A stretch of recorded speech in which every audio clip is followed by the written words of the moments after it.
This is Cameron of Bubbles is Off 46853 with another review. I didn't be here on October because none of those movies really piqued my interest. But I'm here this time with Ratatoing. I wasn't originally going to do this because I was just horror stories of many different accounts of it. But two things changed my mind. One, Joshua and the Promised Land, and the Rap City Street Kids Believe in Santa. After seeing those, this one shouldn't be as bad by comparison, right? Well, it isn't bad, but it sure as heck is boring. How so? Well, it's time for Cameron's critique of Ratatoing. Now, for those of you who haven't heard of this video, how have you found this one?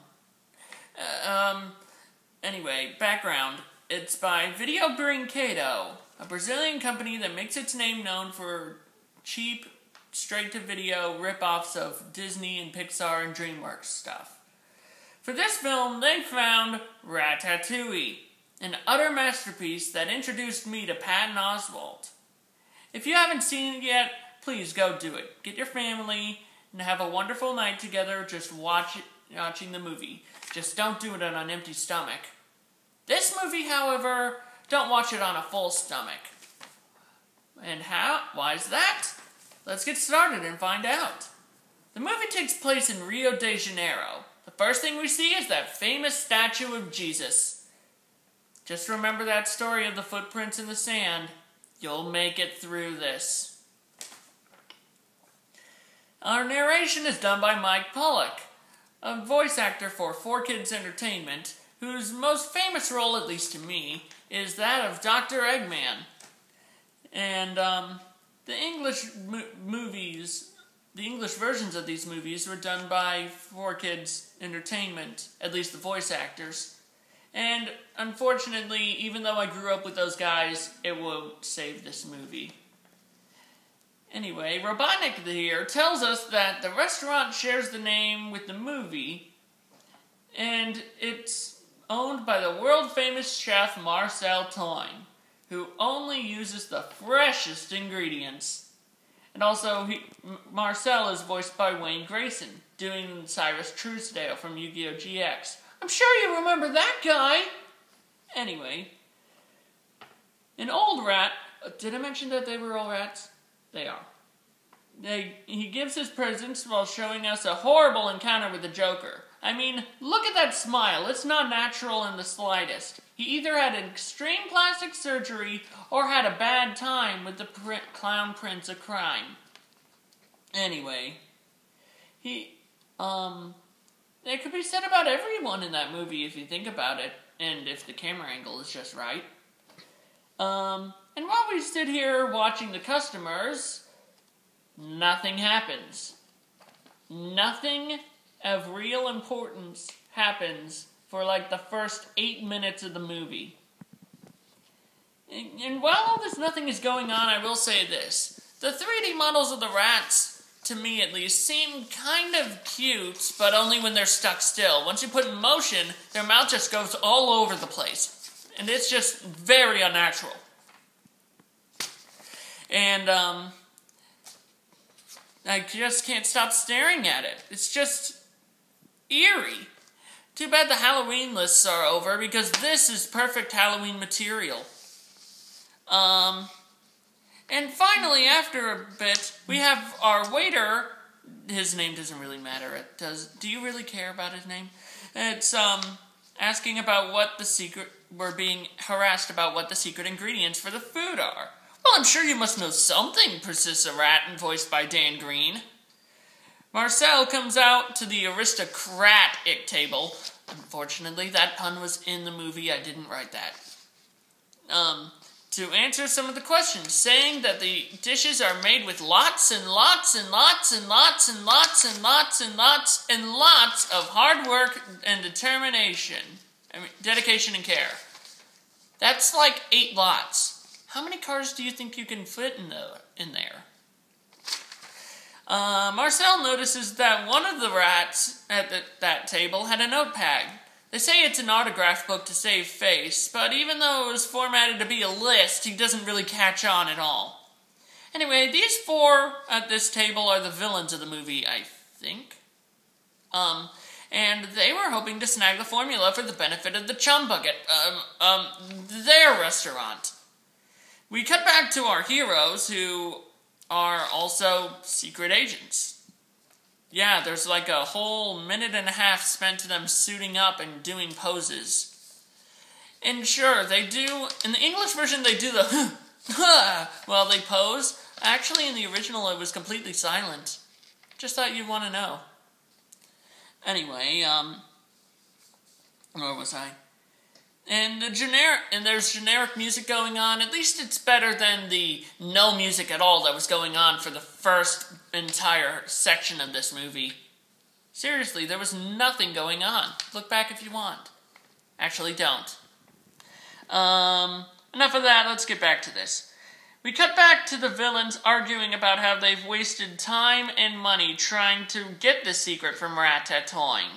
One of them suggests that they destroy his reputation, but wait. Where did the background go?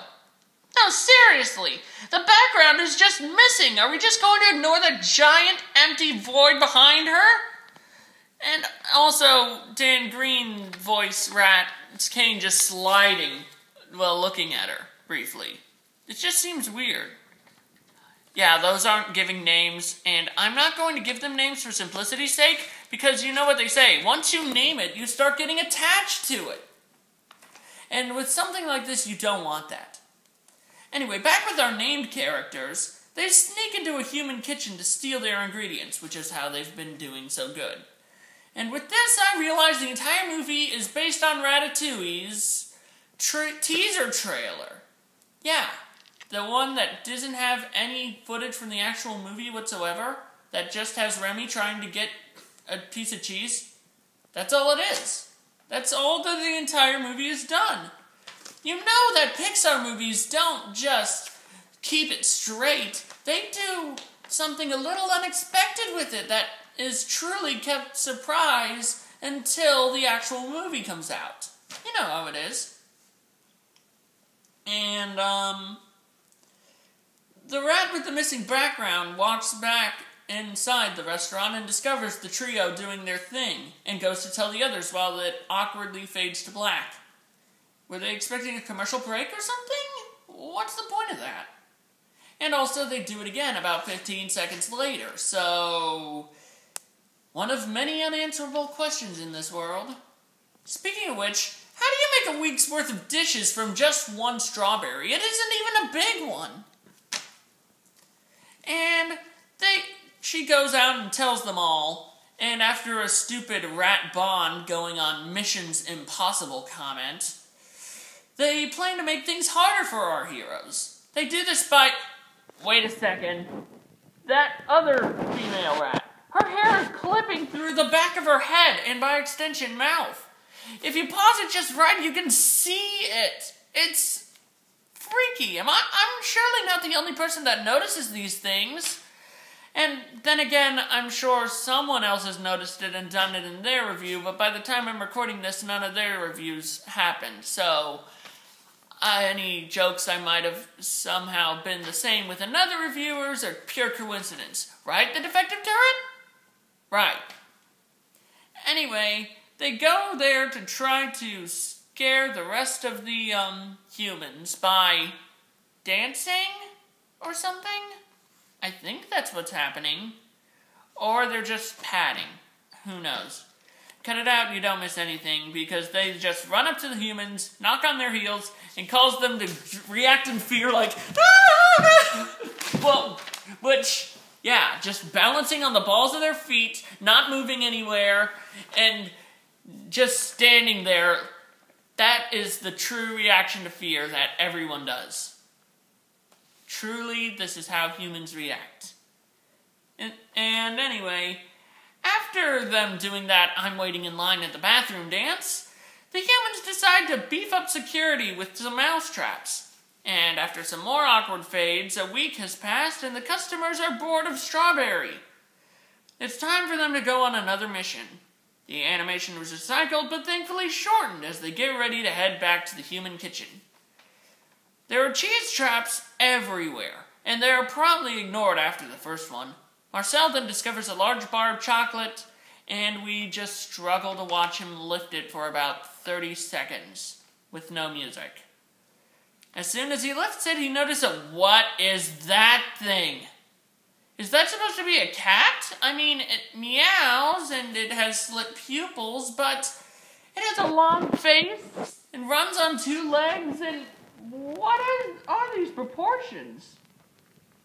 Either way, this thing prevents them from getting the chocolate, and they're running lower and lower on fresh ingredients. Their customers are really thinning out, and our evil quartet is surprisingly not benefiting from this. Their food is still crap, and the customers are really thinning out, and they nominate Dan Green to go get some food from the kitchen while Marcel goes to get more food from the kitchen that night. The 3 named rats do the suiting up segment again, though for some reason it's twice as long as the shortened one, and go off into the kitchen, with the 2 male rats from that group following close behind.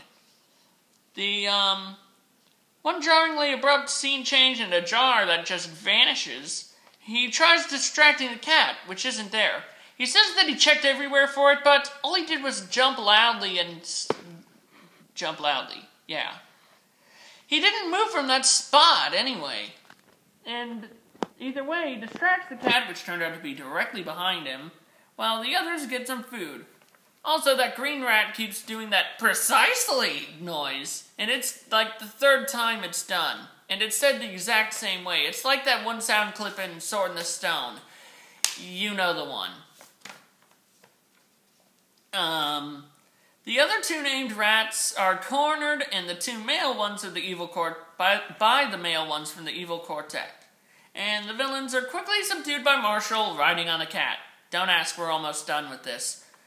The point is, Marshall and the cat are now friends. Everything wraps up. 2 more uses of precisely, with the second one with the last version of those just having no need for it whatsoever.